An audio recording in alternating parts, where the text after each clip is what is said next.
Saludos, bienvenidos a Secuencias en 24, el programa de cine del canal 24 Horas, dedicado a una obra maestra del cine que cumple 100 años y además de qué manera también ha envejecido este centenario, La Quimera del Oro, de Charles Chaplin. Hemos visto unas imágenes, nos detendremos en explicar un poquito más de esta película que cumple un siglo maravillosamente bien, pero nos va a permitir hablar de la figura de Charles Chaplin, del gran cineasta, personalmente para mí el más grande de todos los tiempos, algo que comparte también mi compañero Guillermo Almori. Guillermo, buenas noches. ¿Qué tal? ¿Cómo estás? Hoy programa de lujo con de auténtico lujo. Sir Charles Chaplin. Fíjate que llevamos un montón de años aquí y es increíble que nos hubiésemos dedicado a un programa de Charles Chaplin, como tú dices, y desde mi punto de vista es el genio, ¿no? Yo creo que la palabra genio se utiliza a veces demasiado frívolamente, porque un genio es una cosa muy seria. Pero yo, Charles Chaplin, para mí sería el gran genio del cine, estaría en la cúspide, y luego vendría John Ford, Hitchcock y demás, pero para mí Chaplin es lo más de lo más. Creo que puede considerarse pues, cinematográficamente a la altura de Miguel Ángel, ¿no? o de uno de estos grandes genios de la humanidad. Y esta película que cumple ahora centenario, que fíjate, que se consideró mucho tiempo de las 10 mejores películas de la historia del cine, no de las 100, de las 10 mejores películas de la historia del cine, y en los años 60 y 70 la intelectualidad la upó como la obra maestra absoluta, ¿no? Hoy en día quizá hay gente que prefiera más Luces de la ciudad, El gran dictador, Tiempos modernos. Chaplin dijo, a mí me gustaría ser recordado por La Quimera del Oro, Pues y es la película que celebramos. Pues de esta película que cumple años vamos a hablar, pero también de la figura de él. David Felipe Ranz, buenas noches. Qué lujo de poder hablar de Chaplin. La verdad es que estoy de acuerdo con vosotros y lo que ha dicho Guillermo, y además yo iría incluso más allá en el sentido de que es una de las figuras que ha trascendido el cine. O sea, que se puede hablar de Cervantes, de Chaplin, se puede hablar de Shakespeare, se puede hablar de Picasso, del que era amigo, además estaba en contacto con él, y también tiene detrás una fábula, que es la fábula del gran talento laminado por el sistema político. Estamos hablando de un hombre extraordinario al que en un momento dado el sistema en los Estados Unidos y la caza de brujas consigue que sea un hombre no deseado allí en los Estados Unidos, donde prácticamente reinventa el cine, lo relanza y hace feliz a la gente. Yo creo que esa lectura de fondo que va a salir esta noche es muy importante, de ver cuán grande fue y cuán miserablemente se portaron algunos con él, impidiéndole volver a esa tierra maravillosa donde él vivía. Fijaos, escribió, dirigió e interpretó 125 películas, produjo muchas de ellas, compuso las bandas sonoras.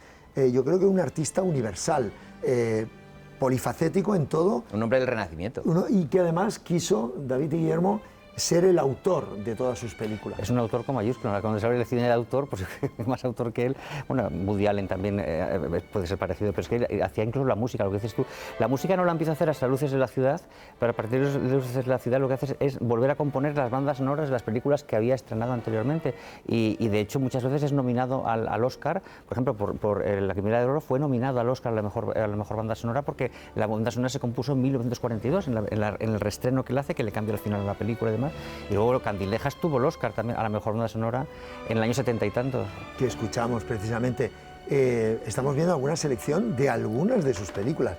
Vamos a intentar en media hora remarcar lo más grande. Que es muy difícil. Pero es muy difícil de disociar también la figura de Chaplin, autor, con la de la persona. Y ahí en este sentido ha traído David Felipe Ranz un par de libros que recomendamos. Para que conozcan un poco mejor testimonios insólitos e inéditos de Chaplin que estaban sin recopilar, en la editorial Berenice del Grupo Almuzara, Javier Ortega ha publicado este Chaplin, La sonrisa del vagabundo, porque efectivamente los testimonios son infinitos y está muy bien, además, bueno, pues comentarios que hasta ahora no se conocían. Y este otro de Peter Aykroyd, que es un gran biógrafo, es uno de los grandes biografistas que hay ahora mismo, pues aquí le pone en el contexto, por ejemplo, de un Stan Laurel, cuenta también un poco esto que estáis comentando de la música, y en ese sentido es muy divertido ver que en los inicios de Chaplin están muy vinculados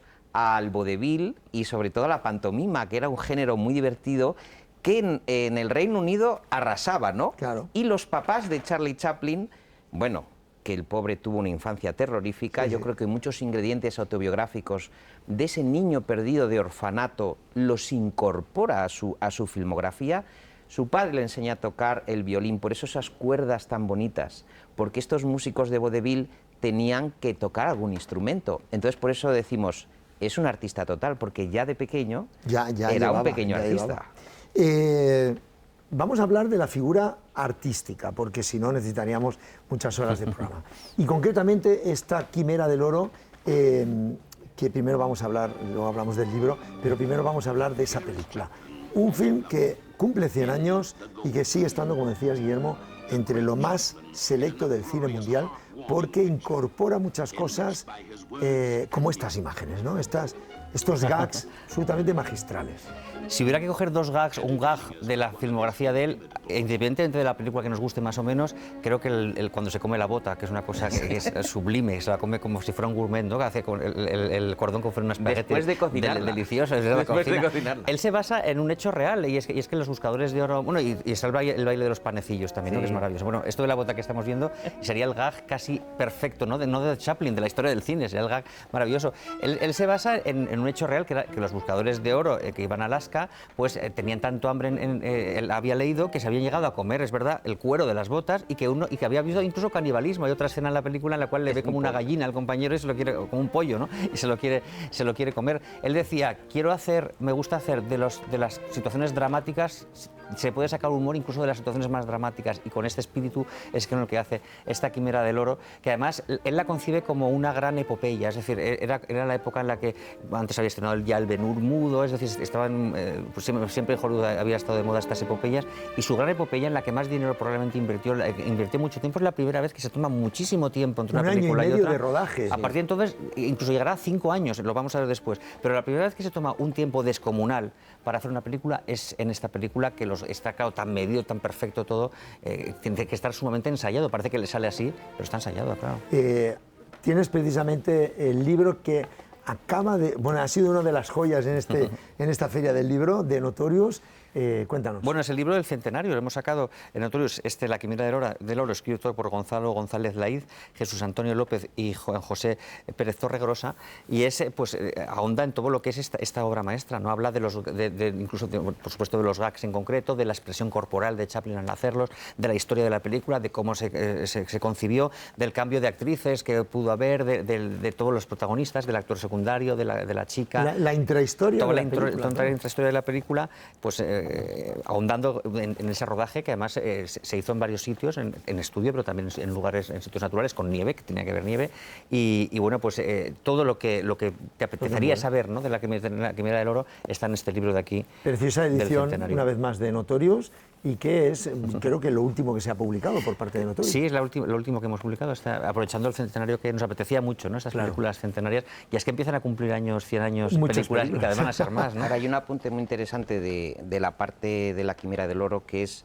que realmente él se enfrenta por primera vez ante un proyecto tan grande que él lo coge con muchas ganas. Es decir, él había estado con Max Sennett sufriendo como actor y decía, quiero innovar, quiero hacer planos secuencia, quiero hacer tomas arriesgadas, quiero hacer planos insólitos, maquetas, tal, y todo eso lo proyecta. Prácticamente Chaplin lo escribía a la hora del almuerzo sobre una servilleta de aquella manera, y lo pone en funcionamiento. Esta película es un auténtico milagro tecnológico. Luego volvemos, cuando toque cronológicamente en la filmografía de Chaplin, nos vamos a los inicios, porque vamos a ver la primera película en la que aparece Charles Chaplin.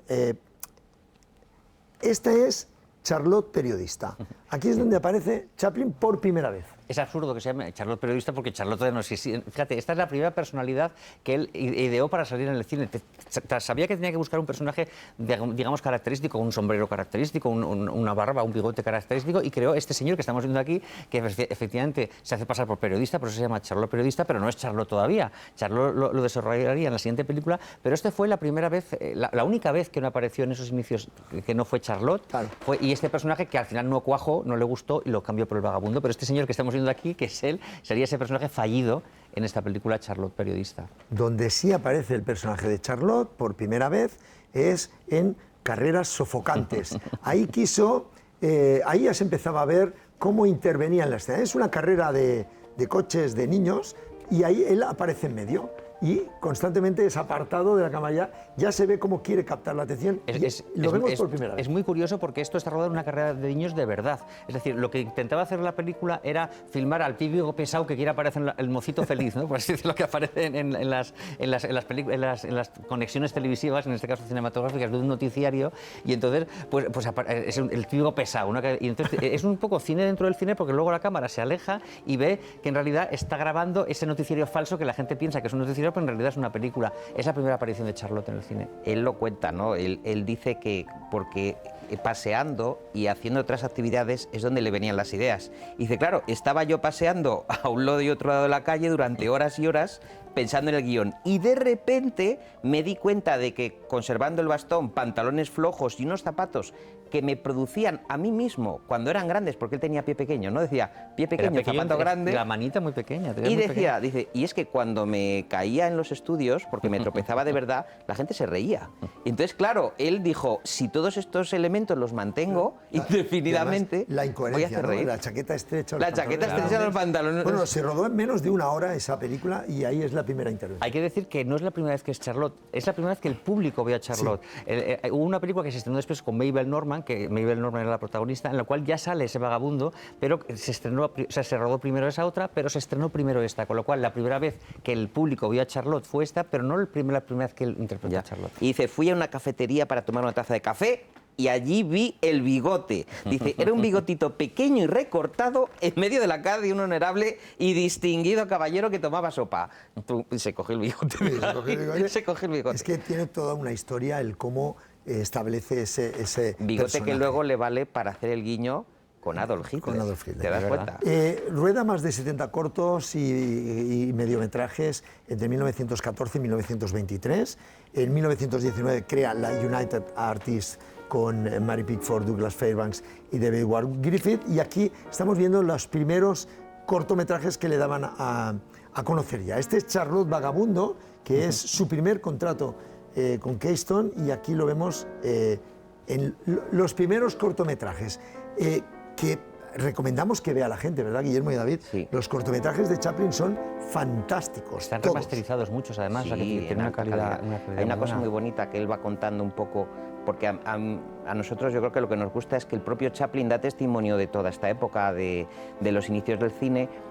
Él echaba en falta, se llevaba muy bien con Stan Laurel, con Buster Keaton, pero él echaba en falta, ¿verdad, Guillermo?, como la humanidad, el corazón de las historias de amor. Porque lo otro era el slapstick, el trompazo, tal. Pero Chaplin le da una hondura humana que yo creo que en esa época los cortos no tenían. Y cada vez se la va a dar más, además.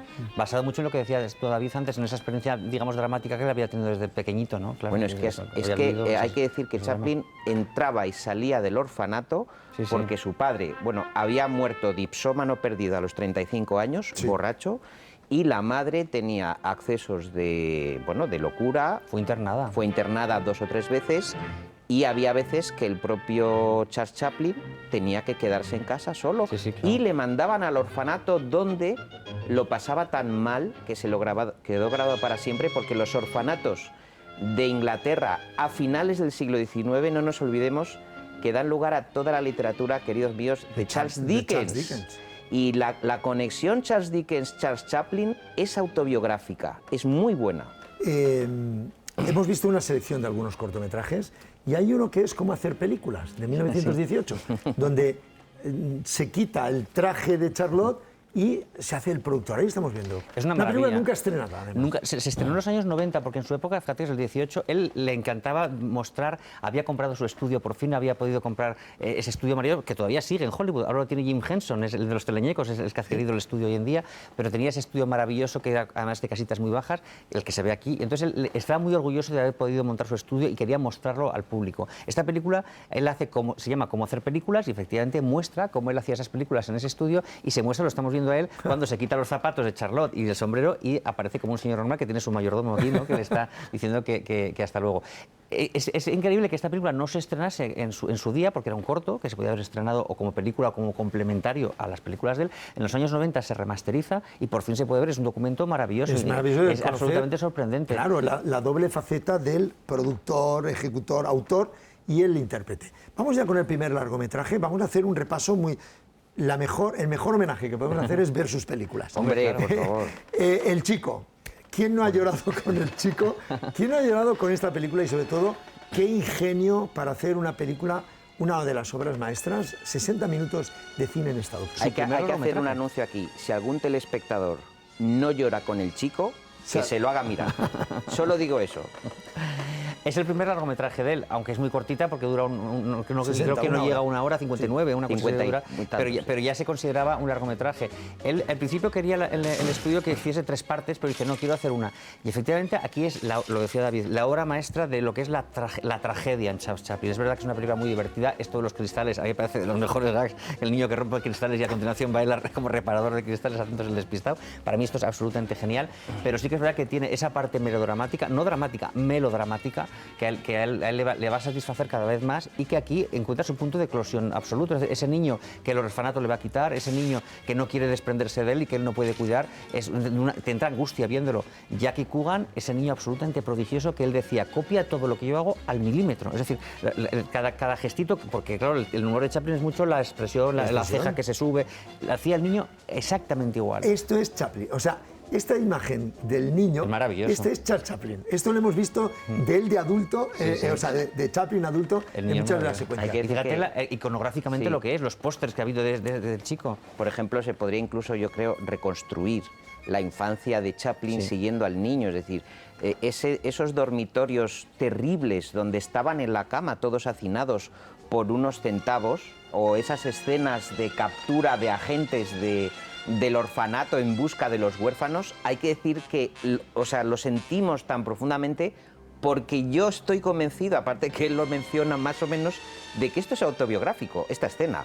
Esta escena, además, Fíjate el niño cómo pone las manos. cómo es está increíble. rodada. Esta escena concretamente es una cumbre del melodrama. Creo que además Absoluto. no puede haber algo que represente el melodrama más que esta imagen, ¿no? La cara de Chaplin, y sobre todo, cómo concibe esa escena por los tejados para recuperar, mezcla humor con drama, porque aquí estamos viendo el drama absoluto del padre en busca de su hijo. Es decir, estamos hablando de 1921 y de qué manera plasma una realidad. Y la música de Carl Davis. Y luego lo que él siempre va, que luego le pasó factura por lo que decía David antes, siempre un poquito crítica social, es decir, la sociedad es la que me está quitando el niño, es decir, los estamentos sociales siempre un poco a la contra del vagabundo, ¿no? Y el vagabundo tiene que estar un poquito, digamos, Es que él plantea un sobreviviendo. modelo de familia alternativa monoparental con un padre que no llega a fin de mes y que con el amor puede criar a ese niño, ¿no? Dejamos El Chico para meternos en una película poco conocida de él, como es Una mujer de París. Dentro de su filmografía no es de las más nombradas, pero es muy importante esta película. García la reivindica siempre y es una maravilla de película.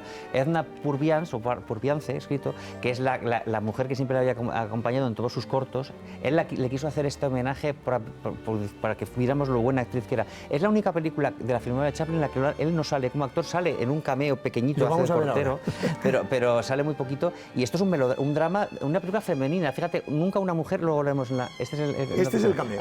Este es Chaplin. Este es Chaplin. Pero no consta ni en los créditos.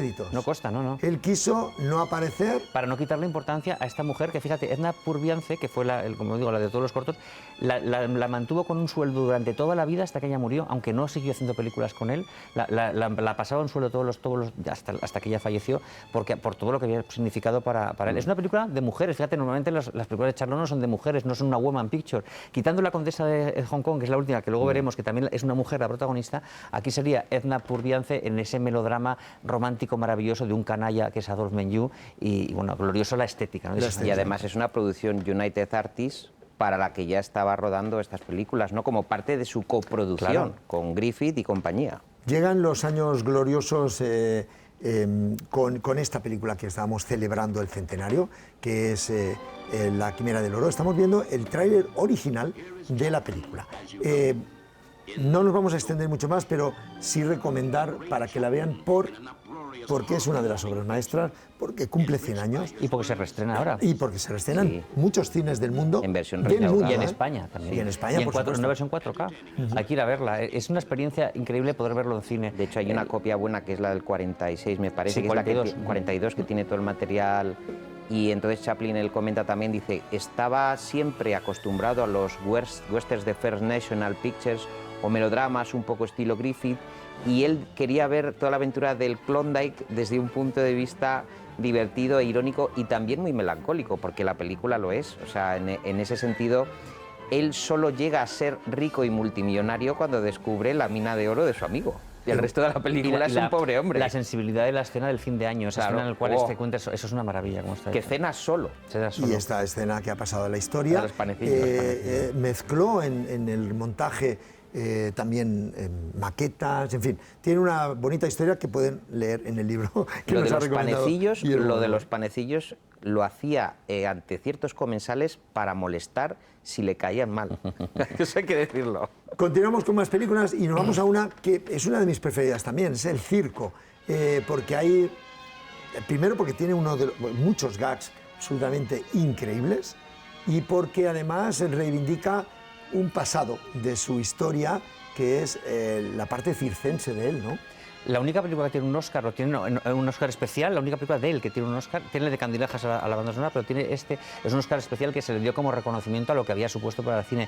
Fíjate, fue muy popular, de las más taquilleras que él hizo nunca, sin embargo, nunca los críticos la consideraron como una de sus mejores películas. La hizo en unas circunstancias totalmente agobiantes para él. Se estaba divorciando de Lita Grey, murió su madre ese año, Hacienda le perseguía por impagos, se le quemó el estudio rodando esta película. Él la recordaba amargamente y tiene ese argumento tan gracioso que es un señor que cuando quiere hacer gracia no hace gracia, pero hace gracia nada más cuando no quiere hacer gracia. Y que tiene momentos realmente impactantes como es la escena del león, por ejemplo. Continuamos con una película que para muchos es la mejor de él, estoy entre ellos, que es Luces de la ciudad.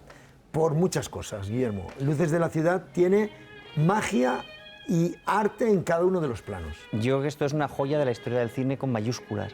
Si yo tuviera que elegir, como he hecho, entre mis 10 películas favoritas estaría Luces de la ciudad, que creo que para mí es la gran película de él, pero lo es por la parte cómica, porque está este señor, este borracho que es amigo de él cuando está borracho, pero cuando está sobrio no le conoce, pero sobre todo es por la sensibilidad. Creo que esto es una película de las más románticas, de las escenas más románticas que yo he visto nunca, de las escenas más bonitas, más de llorar, decía antes David, sería esa escena final en la cual la chica ciega le toca la mano y le reconoce a ese vagabundo del cual todo el mundo se ríe, encuentra a su benefactor simplemente con el tacto. Maravilloso. Esta es la primera vez que él compone una banda sonora suya para una película, la primera vez que lo hace. Y además que vino en un momento trágico de su vida, acababa de perder a su madre y eso le unió en una profunda melancolía. Esta es la escena concretamente en la que soluciona un tema tan absolutamente genial como es cómo dar a entender al espectador que la chica no cree que es millonario, la música de la violetera.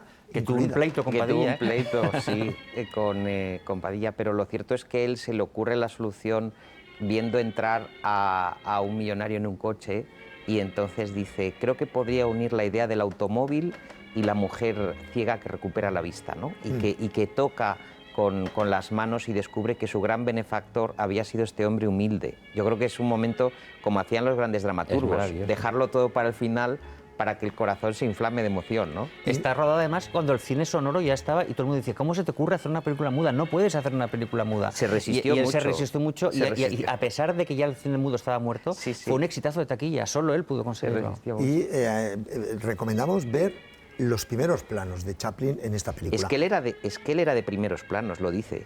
Dice, donde esté un primer plano, que se quite lo demás. Hay una escena de rodaje de un ensayo. A él le gustaba mucho rodarse a sí mismo. Estamos viendo aquí un ensayo. Esta escena, si os acordáis, es la escena en la cual está viendo un escaparate, que hay una mujer desnuda. De la carga, y entonces pues, de repente pues, es como que no quiere verla, pero a la vez se le van los ojos, ¿no? Y el ascensor de carga sale de atrás para que él no se caiga. Aquí le estamos viendo cómo era él. Este no es Charlotte, es Charles Chaplin. Sin maquillar de Charlotte, con el sombrero de Charlotte para inspirarse, pero con esos pantalones blancos. Está ensayando. Era pijo. Está ensayando ¿no es lo que decía David, lo del montacargas? Y esto le encantaba. Rodaba porque luego le gustaba verse y era muy meticuloso. Decíamos que ya es que tardaba casi 5 años en estrenar entre película y película, con lo cual es que estaba milimetrado todo como lo hacía. Otra de las grandes joyas del cine que nos ha dado un puñado de obras maestras es Tiempos modernos. Ya está el sonoro, pero él quiere... Bueno, aquí es donde él sale su versión más anarquista, más revolucionaria, donde critica el sistema capitalista, donde todo, pero sin olvidar ese humor con esos gags maravillosos, y Paulette Goddard. Bueno, por eso que eras mujer, además, en aquella época. Esto es una maravilla auténtica. Es decir, sigue, fíjate, año 35, ya sigue siendo muda la película, aunque sí que es verdad que hace cantar al vagabundo. La última vez que utilizará la figura del vagabundo, lo mata, por así decirlo, cuando habla, ¿no? Y menuda lengua que... Es verdad, en aquella lengua de trapo que él utiliza, ¿no? Yo creo que esta película es una obra maestra en todos los sentidos, en el sentido político, en sentido social, en sentido cinematográfico, en sentido visual. Es absolutamente prodigioso. Es que aquí ya incluso se le ve el plumero contra el mecanicismo, contra la deshumanización, contra los procesos de la máquina de montaje, que es algo muy actual del año 2025, es decir, el hombre que está apretando la tuerca en una cadena de montaje y se pasa de rosca. Esto llevado ahora con el smartphone es lo mismo. Y esa escena final con esa canción Smile. La canción Smile, fíjate. Sí, es una de las canciones más bonitas. Compuesta por y él. ese cierre, ese final, ¿no? Y que es muy triste porque a renglón seguido se separan al acabar la película. ¿De Paul Godard? De Paul Godard. Pero luego hizo El Gran Dictador. Sí, lo que pasa es que estaban ya estaba la cosa... Una de las habilidades era inventarse escenas. En la canción La Titina se inventa cómo se puede quedar sin letra. La única vez que oímos hablar a Charlotte es esta. Esto. Y está subtitulado para que vean que no dicen nada. Escuchen, escuchen.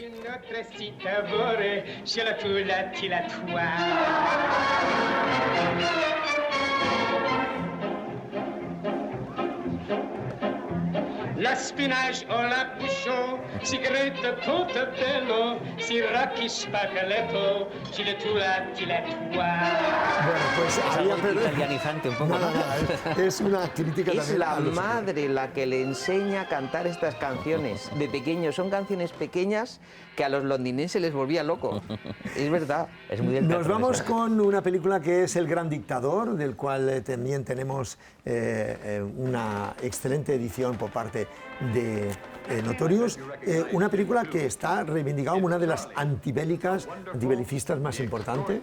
Da el pistoletazo de salida a lo que es el cine antifascista de Hollywood. Lo hemos comentado muchas veces, los magnates de Hollywood, a pesar de que todos eran judíos, fueron muy cautos, por no decir entre comillas, cobardes a la hora de denunciar a Hitler y lo que Hitler estaba haciendo en Alemania, porque les restaba espectadores en Alemania y en los sitios donde Hitler iba conquistando. Charles Chaplin le pregunta al gobierno de la nación: ¿puedo hacer esta película? ¿Creen ustedes que es conveniente que haga esta película? Y dicen: adelante, lo vamos a apoyar, hágalo usted. Se convierte en ese discurso final de Chaplin, es uno de los grandes momentos de la historia del cine. Estamos viendo esta escena de la bola del mundo, y no sé si esto lo sabéis, es un caso muy curioso, cuando el búnker de Hitler es arrollado, arrastrado, totalmente lo vuelan por los aires. Cuando llegan los aliados a ese búnker, ven que lo único que ha quedado del búnker es la bola del mundo, y se preguntan: ¿esto es Chaplin? Y una pregunta: ¿vio Hitler El Gran Dictador? Pues sí, lo vio. Sí, una de las películas lo vio y se preferidas. rió, por lo visto. Y ese discurso, ¿verdad? Sí. A ver, hay que decir que la incorporación de los discursos de Chaplin, que a veces aparece en sus películas, quizás sea un motivo por el cual empiezan a acumular una sospecha el FBI, ¿os acordáis?, con Hoover, y empieza a analizar con mucho detalle en el Departamento de Investigación a ver si Chaplin tiene un ingrediente comunista, ¿no? Y es filocomunista. A ver, efectivamente lo tiene. Él llama a Pablo Picasso para hacer una serie de escritos y de reivindicaciones. Se une también a las protestas y a los derechos de los trabajadores del cine. Y esos propios discursos de él que estamos escuchando van a ser a su vez ese motivo o esa percha para la investigación. Tenemos también una escena del rodaje. Y en color, claro, choca. Esto es muy curioso. Claro, era en color. Porque Le vemos dirigiendo, porque claro, dirigía y claro. actuaba. Aquí le estamos dirigiendo, es una maravilla poder verlo, ¿no? Dirigiendo en ese color tan maravilloso, más de ese técnico. En la época eso lo solía rodar su hermano, algún familiar de él le gustaba rodarlo. Y claro, como era una familia que solía conservar mucho todas estas cosas, pues al final se puede ver ahí. Tú fíjate que nunca habló, pero cuando habló, ¿eh? Es decir, le tardó en hablar, claro. Pero cuando habló dio ese discurso... Se resistió mucho. Maravilloso de esta película. Es una maravilla poderle ver aquí. Y eso que fue tan alabado, es decir, todo esto que fue tan alabado por el gobierno de los Estados Unidos en su época, luego fue, como dice David, lo que le lastró, lo mismo que le elevó a ser el mayor patriota de la Segunda Guerra Mundial, condena. Le lastró posteriormente. Monsieur Verdoux es una muestra de cine, de humor negro, y una película rodada fuera de Estados Unidos. Idea original de Orson Welles. Sí, es verdad. Idea original de Orson Welles. A mí es de mis favoritas esta película, que es verdad que Orson Welles quería hacerla él, dirigirla él y que él fuera el actor. Sí. Y él dijo, no, hombre, yo nunca he hecho de actor sin dirigirme yo. Está basado en los asesinatos de Landru, que era un asesino francés. No tuvo ningún éxito y fue boicoteada en muchísimos cines por lo que comentaba David. Sí, porque estaba ya en pleno proceso. Hubo incluso gente que apedreaba los cines porque decían que era un comunista indeseable y que le querían echar, como así fue, de Estados Unidos. Independientemente de eso, la película es absolutamente maravillosa. Humor negro, nunca había hecho Chaplin humor negro, la única vez que lo hizo, pero para mí es la gran obra maestra del humor negro del cine, de la historia del cine. Según pues los disgustos que le da a Monsieur Verdoux le hacen que vuelva a la comedia nostálgica con Candilejas, para muchos un punto de inflexión en cuanto a su forma de hacer cine, de nuevo de estas películas que lloras al verla, donde sale de nuevo el Charlot, pero ya no vestido como Charlot. Es que aquí, fíjate, yo esta película siempre la he visto como mi autobiografía. Es decir, aparecen los recuerdos, os dais cuenta que hay una serie de flashbacks, los juegos de las pulgas, cuando sale experimentando lo que hemos sacado antes de ese Charlot periodista o ese Charlot que no termina todavía de encontrar su vestimenta, él lo desliza en la película, con Buster Keaton, todos los números que hay del Music Hall, y luego está la parte melancólica, porque la relación, claro, que tiene con Claire Bloom, con esa mujer maravillosa, pues es muy enternecedora. Aquí le tenéis con Buster Keaton. Qué homenaje le quiso hacer, ¿verdad? La única vez que estuvieron juntos.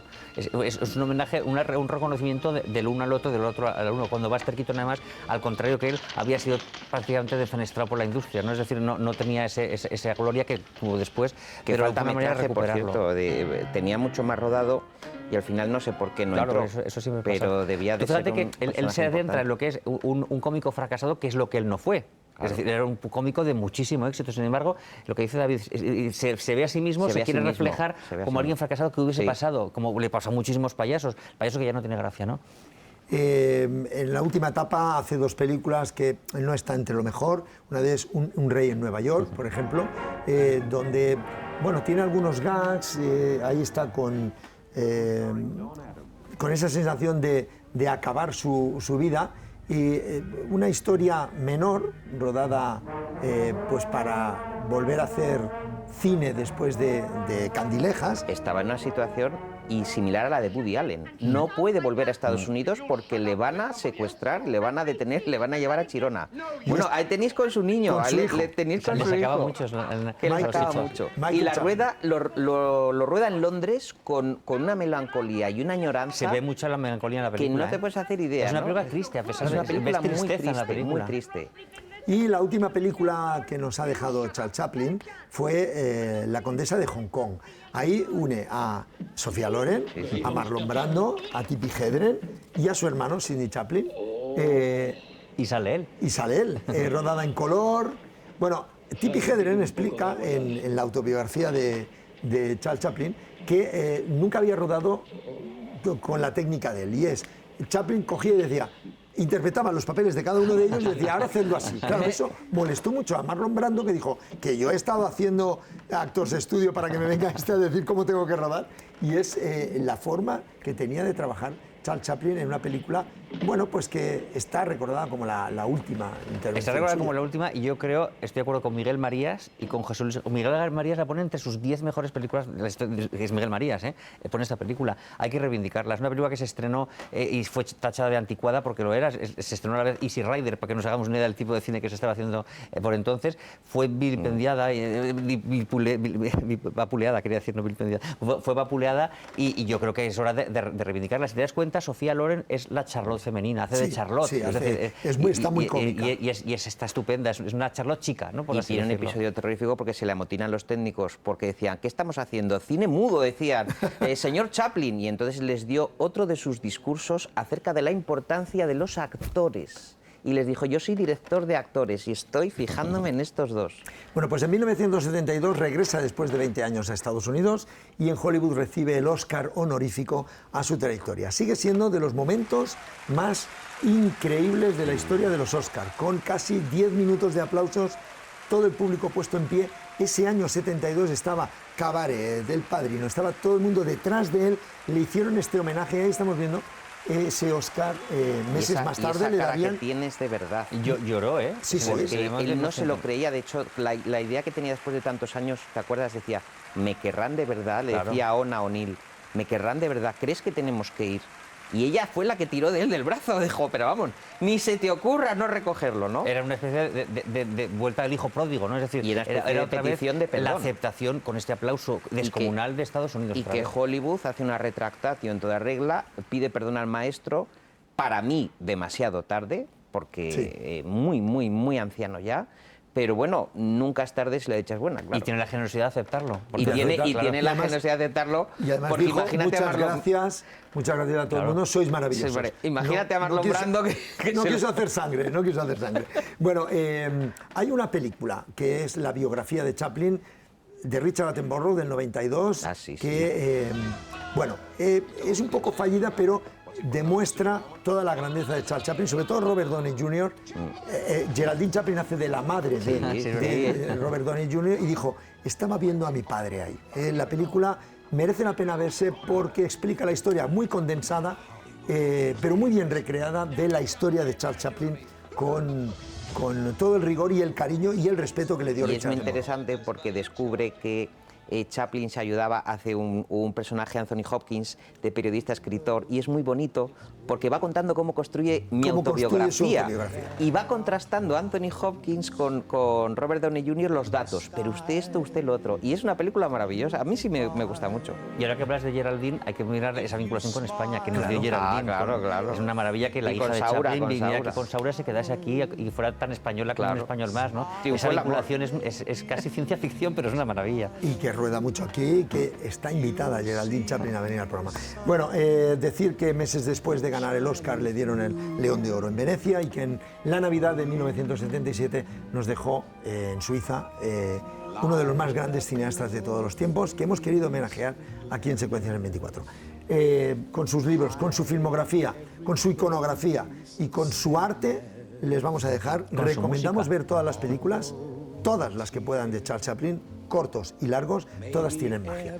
Guillermo Almori, muchísimas gracias. Gracias a ti. Creo que hemos alentado a la gente a que vea sus películas. Hay que verlas. Hay que Hay verlas. gente que le da pereza al cine mudo, pero esto es más, No, más no, allá del esto cine va mudo. Es, mucho. algo, es una experiencia David muy Felipe. Y Claro. además hemos hecho un homenaje a lo que fue esta casa, que los tres y muchos telespectadores Nos vimos. hemos crecido viendo muchas ediciones de Chaplin, de sus cortos y de sus largos. Pues nos vamos con la figura de Charles Chaplin. Espero que la hayan disfrutado. La semana que viene, más cine aquí en Secuencias en 24. If you just smile,